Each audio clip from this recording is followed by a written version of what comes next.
Imagine a world where the greatest heroes are forged in the crucible of war, where divine intervention is not just a belief, but a tangible force guiding armies. A world where a young, charismatic nobleman blessed with immense wealth and martial prowess rises to become a national icon, standing shoulder to shoulder with a saint. His name echoes through history as a paragon of courage, loyalty, and faith.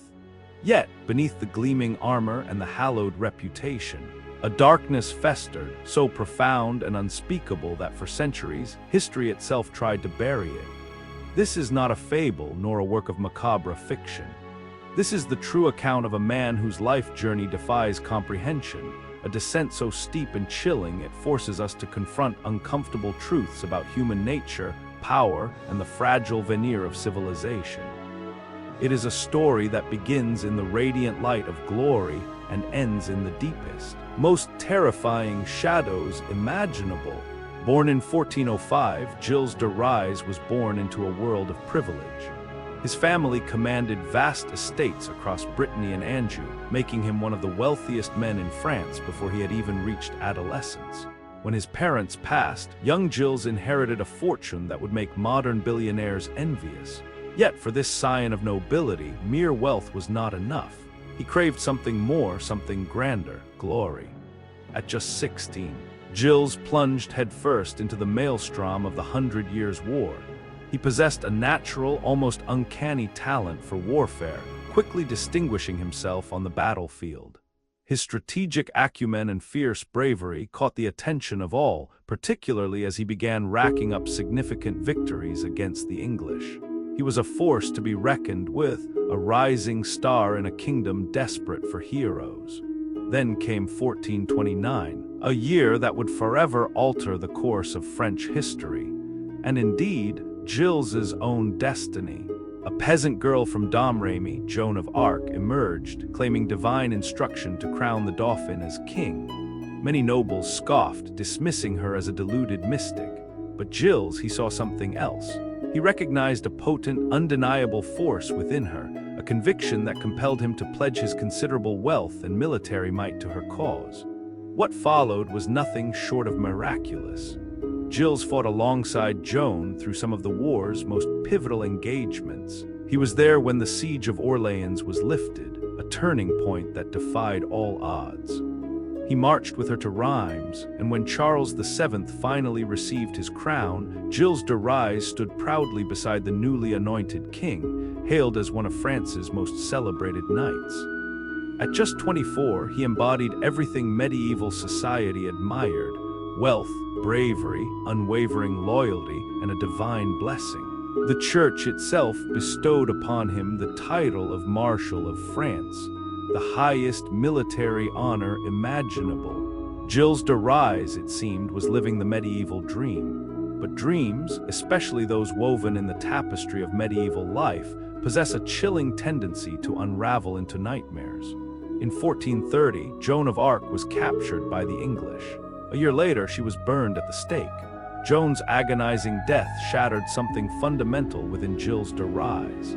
The man who once charged into battle with fervent religious zeal suddenly retreated from public life, withdrawing to his sprawling estates like a wounded beast seeking solace in its lair. What he did next would send shivers down the spine of any financial advisor. Gilles began spending money with a reckless abandon, as if the world itself were hurtling towards its end. He commissioned theatrical productions that dwarfed the annual budgets of entire kingdoms, complete with elaborate costumes, hired actors, and sets that would rival the grandest stages of any era. He hosted banquets that stretched for days, serving exotic delicacies to hundreds of guests who surely whispered about his sanity. Yet the most alarming shift, the true red flag, was his sudden, consuming obsession with alchemy and the occult.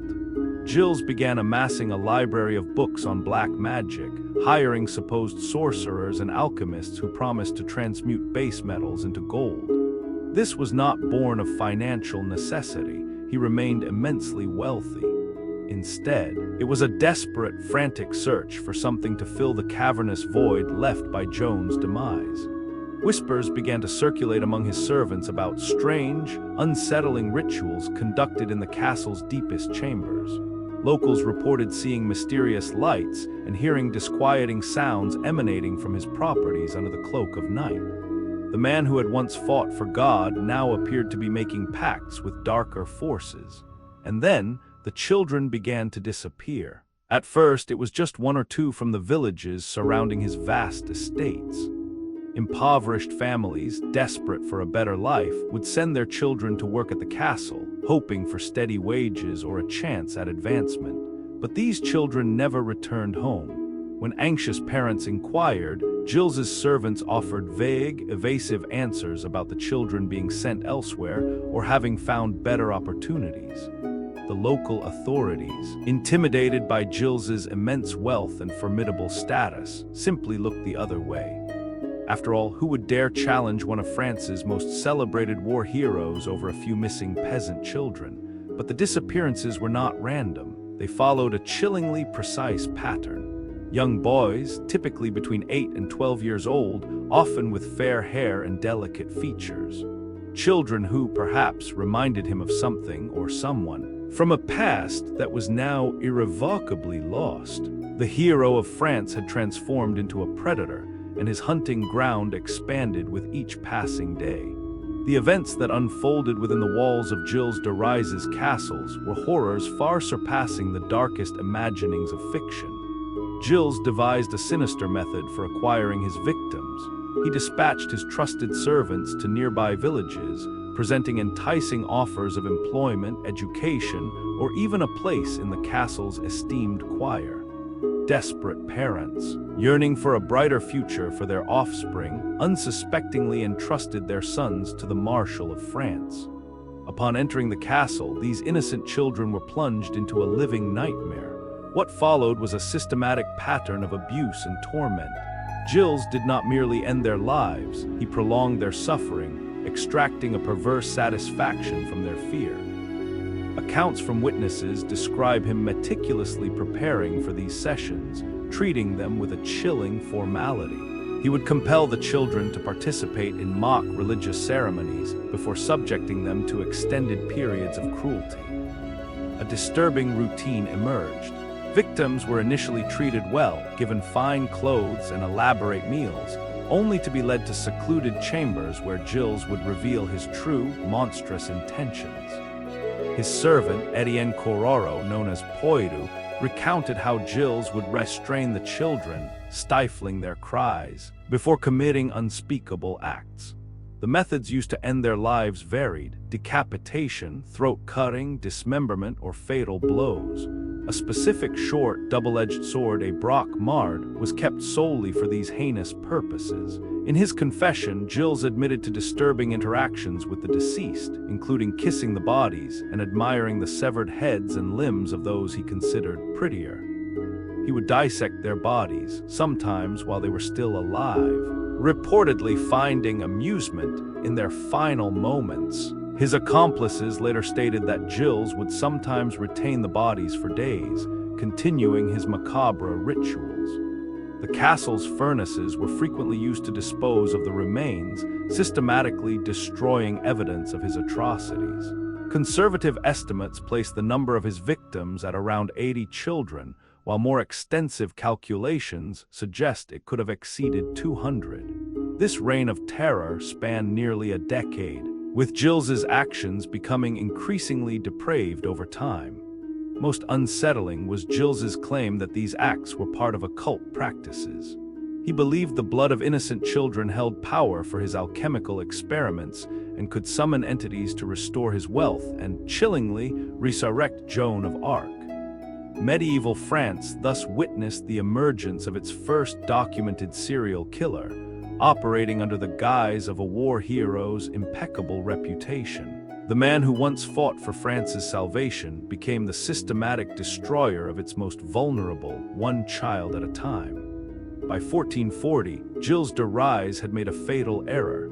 He had run out of money, and more critically, he had begun to antagonize the wrong people.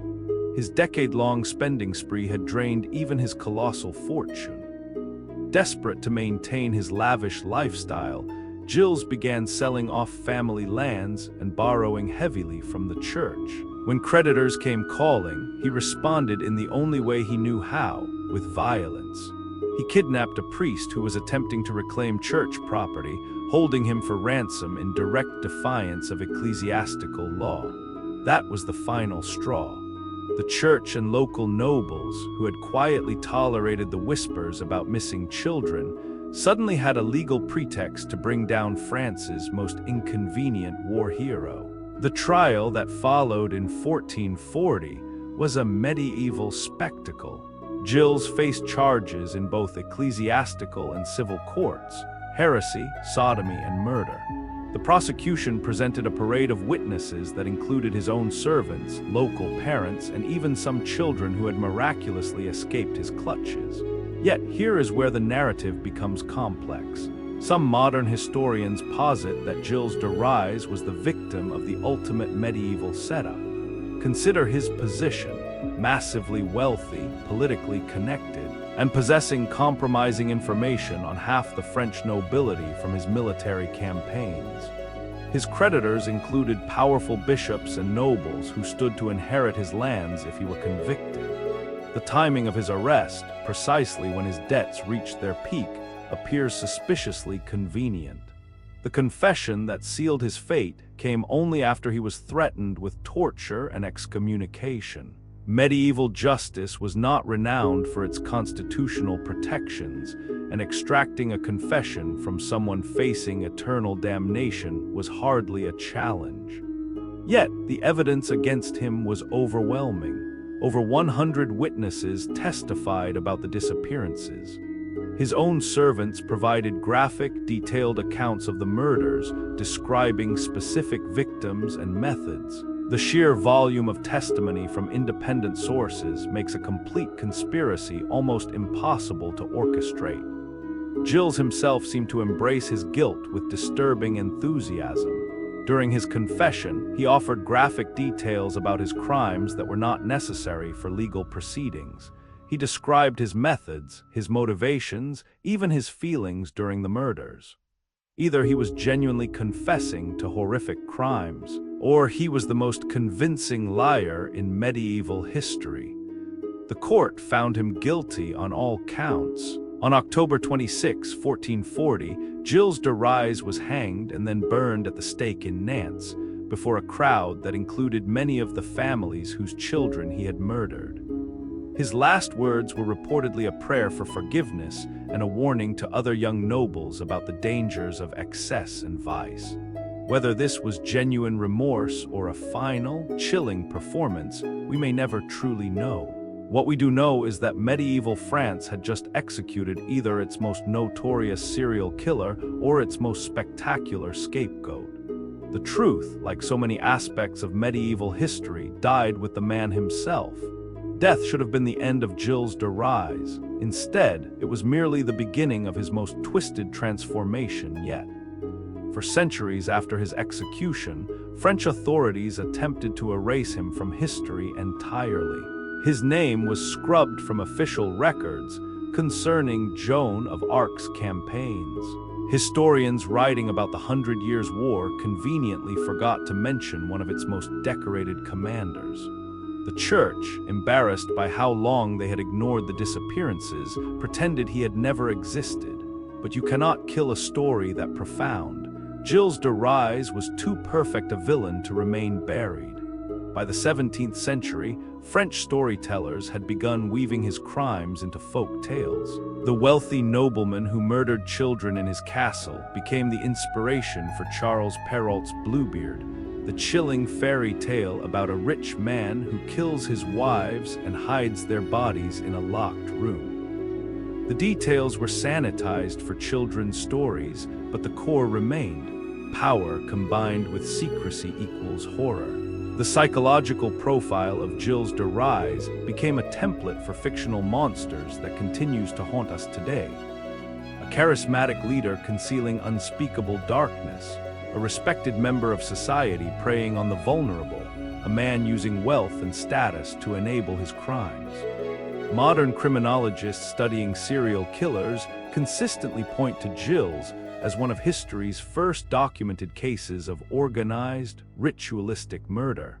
His methods, the careful victim selection, the escalating violence, the psychological manipulation, read like a textbook on criminal psychology, written 600 years before the field even existed.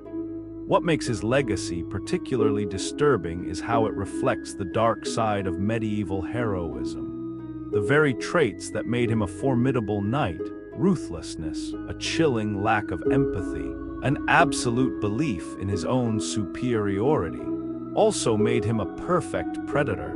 Medieval society, in its celebration of violence and its granting of unlimited power to men who proved they could wield it, inadvertently created the perfect conditions for his crimes. The most chilling aspect of Gilles de Rais is not that he was a monster. It is that he was a monster who fit perfectly into his society until the day he no longer did. His transformation from hero to villain was not a dramatic, sudden shift, but a gradual, insidious slide that nobody seemed willing to notice until it was far too late. Today, his story serves as a stark reminder that the line between civilization and savagery is not as thick as we would like to believe. Every culture, perhaps, possesses its own Gilles de Rais, respected figures whose dark secrets are protected by power, wealth, and willful ignorance. The man who once stood beside Joan of Arc became something far more enduring than any saint, a permanent warning about what happens when society gives unlimited power to people who were never meant to have it.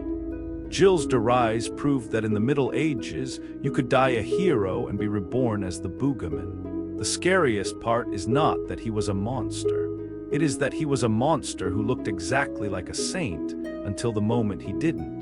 A reminder that the most dangerous predators are not the obvious ones lurking in dark alleys. They are the ones standing right beside the throne, wearing medals and earning applause. Whether Gilles de Rais was history's first serial killer or merely the victim of medieval politics, his story forces us to ask uncomfortable questions about power, justice, and the thin, terrifying line between heroism and horror. If this deep dive into the darker corners of history captivated you, make sure to like this video, subscribe to our channel, and hit that notification bell so you don't miss our next chilling historical exploration. And tell us in the comments below, what other unsettling historical figures or events would you like us to uncover?